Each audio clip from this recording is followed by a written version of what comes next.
Cercasi nonni vigile a Castelfranco Veneto. In collaborazione con l'Associazione Comuni della Marca Trevigiana, l'amministrazione ha emanato un bando per la ricerca di anziani in attività che possano prestare servizio di assistenza e vigilanza nel corso del prossimo anno scolastico nei pressi delle scuole primarie, sugli autobus delle materne e per eventuali controlli antibullismo.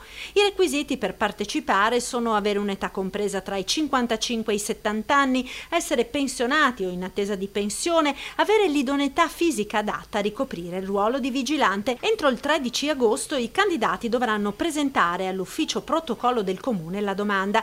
Il modulo al quale dovrà essere allegata la dichiarazione ISEE dell'anno corrente è disponibile online sul sito del comune di Castelfranco o presso gli stessi uffici comunali. Il compenso lordo è fissato tra i 6,15 euro e gli 8,70 euro a seconda se si tratti di singolo intervento o servizio orario.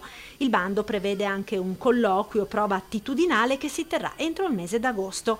Al termine verrà predisposta una graduatoria per la selezione degli aspiranti nonni vigile.